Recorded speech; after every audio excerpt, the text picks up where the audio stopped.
Welcome back, players and trainers. It is your boy, the Blazin Squid. Week 4 of the PCL D-Leagues. It is week 4. I just have to... Okay, yeah, it's week 4. Post-com, for those that do like post-com, plus live com is a little bit irritating. I was playing it back, and I should probably get like some type of editor to kind of blur out all those noises. But yeah, my mom is like super loud and noise in the background, at least with the sink. The sink is on and it's just going and running, and I was like, okay, this kind of be annoying. So if you guys don't like that, I highly suggest you watch this side. But if you do like that, because they're both going at the same time, they're going up at the same time, so you guys can enjoy one or the other. I don't really care about views and like that. I want you guys to sit back, relax, have a good time. All right, so team building went up yesterday. If you guys haven't watched that, go watch it, because I go over some important stuff ish. I don't really know. I'm gonna try to remember this as best as I can. Some crazy stuff happens down in this battle, but we'll get on to we'll discuss that. Plus, like, live reactions are super nice. All right, so Alex is actually bringing Gastrodon, Skarmory, Tangrowth, Buzzwole, Raichu Alolan, Darkrai. I'm looking at this team and I'm like, dude, this is the team that Charizard eats for breakfast. The only thing that normally walls me, Chandelure. Chandelure was a huge threat for Charizard. Did not come, and actually Chandelure like swept the other day for him. So I don't know why he didn't bring Scarf Chandelure. Fun fact, I just know this. I learned this the other day, that the first mons on each opponent's side is what they lead off with. So you don't even have to guess the leads, because it is Charizard, it is Gastrodon. But yeah, Charizard, I'm looking at this and I'm like, Charizard does work, and I'm gonna lead with it. Like, I actually don't remember my live video how it went down, but yeah. So kind of let's jump into the battle. I'm already 2 minutes in. So we're gonna lead off Charizard here. He's gonna lead off his Gastrodon, and I'm debating. I'm like, do we stick to the game plan, or do we kind of just try to OHKO this thing? But as he kind of brings out Gastrodon, I'm kind of like, dude, there's no way. I was like, this is either a mislead for him. He wants to get up rocks, which I can't remember if Gastrodon gets rocks right now. I feel like it does, or it should. Or he's gonna hit me with the rock slide. Those were my three things. So I'm like, he has to switch out Stealth Rocks or Rock Slide. That's the only way I see this guy staying in. He stays in. I'm like, I should have attacked. I should have gone for Solar Beam. I'm like, I'm an idiot. I should have attacked. Boom. A miracle. And I'm just like, what? No way. I'm calking. Okay, if he's a Rindoberry, especially the defensive set, I cannot kill. I need to get him at least to 30%. And I'm just like, ooh. Okay, this is not the best. As you guys can see there on the damage calc, he lands a Toxic. Super unfortunate, but that's fine. That did not do 30%. If it did 30%, over 30%, I can go for it and I can guarantee to kill. It did not. So he clicks another Miracle. I guess not expecting me to switch out. Super okay with me. So here I am going to make the read and go for a knockoff, expecting either to get rid of the Rindoberry or he switches out. He does switch out, so that's super nice. Boom. Guess what? No more Choice Scarf Buzzwole, which is a very common set, especially since it's gonna stop my Charizard. So he's gonna go for Earthquake here, and I'm like, all right, let's try to scout what type of spread this thing is. That does a good chunk of damage to my defensive Muck here. We're gonna eat our Figgy Berry, which gets us really super healthy.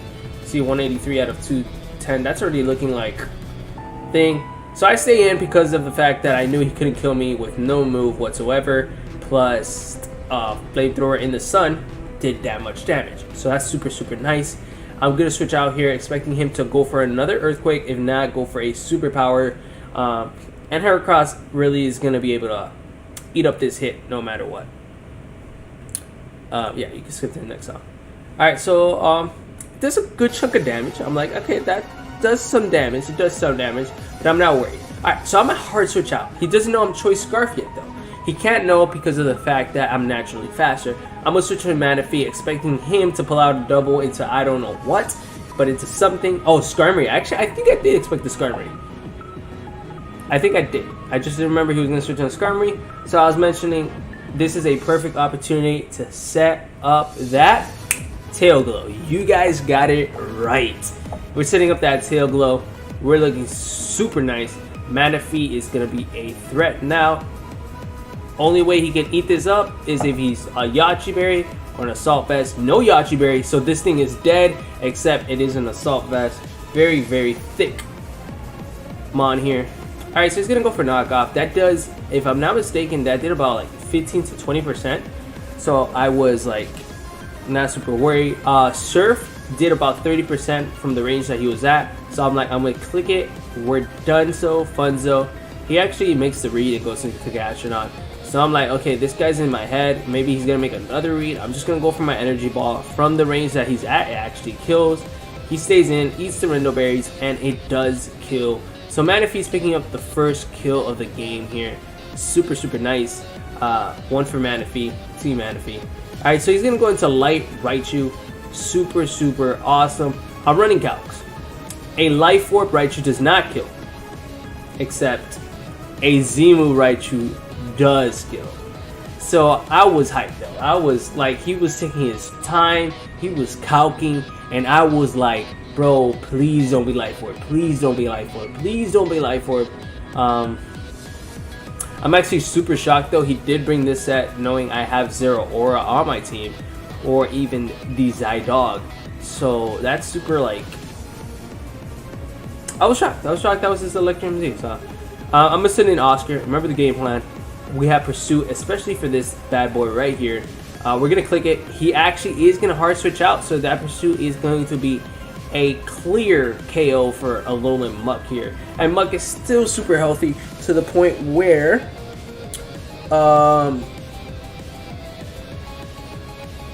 actually, now I'm thinking. I don't know why I didn't click thing. Okay, that's fine. Alright, so I'm gonna hard switch out here because I forgot I sped crept this thing, and now that I'm playing back, I realize I sped crept this to hit it with a Poison Jab. So he's gonna go for knockoff. I know he was either gonna click knockoff, Power Whip, or Earthquake to hit me super effective. Charizard was the safest sweat set here. I'm actually gonna click Flamethrower. Clicking Flamethrower, expecting him to stay in, but actually he switches out and sacks Buzzwole. Okay, this is where I thought was a very, very bad play. I'm actually looking back at his video and trying to get the understanding, because had Charizard set up a Dragon Dance, I kill this. This dies in one hit. Darkrai dies in one hit.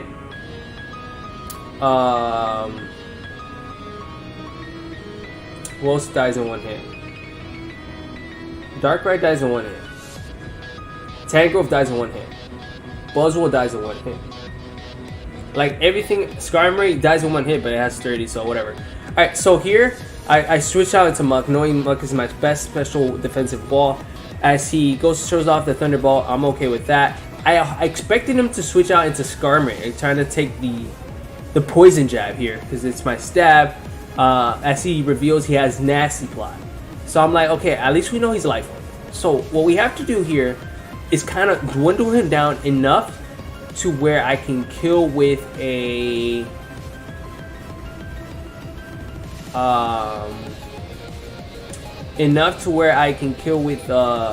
nothing. I'm stressing here. I'm like, I have nothing.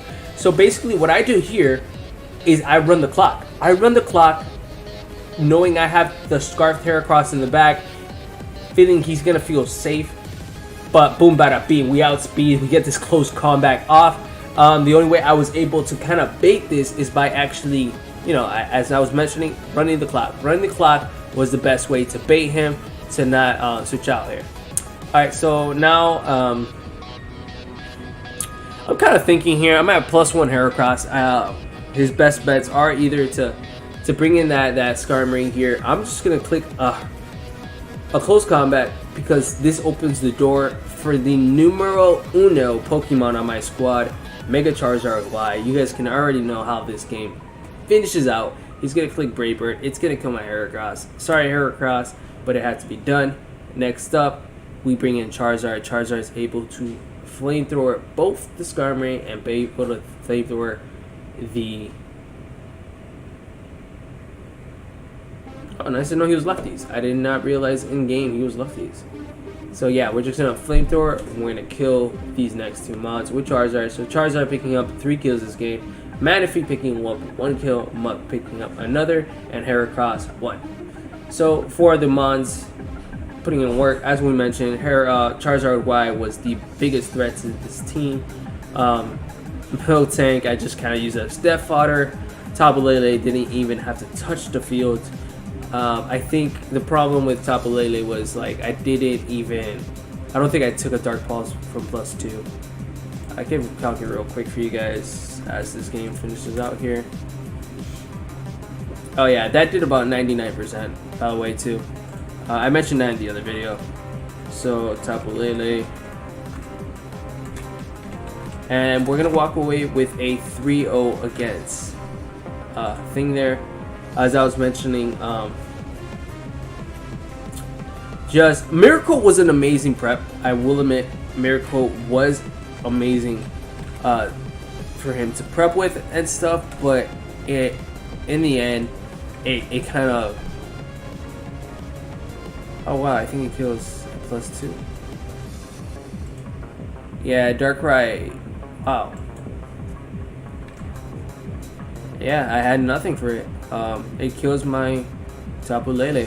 So Dark Pulse 100%. Wow. 95 to 113. So Heracross coming in clutch and actually saving the day was super nice for us. But with that said, players and trainers, I hope you either enjoyed this comp or this post comp, or you enjoy the live comp. But with that said, you guys are amazing. Stay blazing. Squid out. On the road to undefeated. Psych, we ain't gonna stay undefeated. Next week we are up against the Los Ampharos.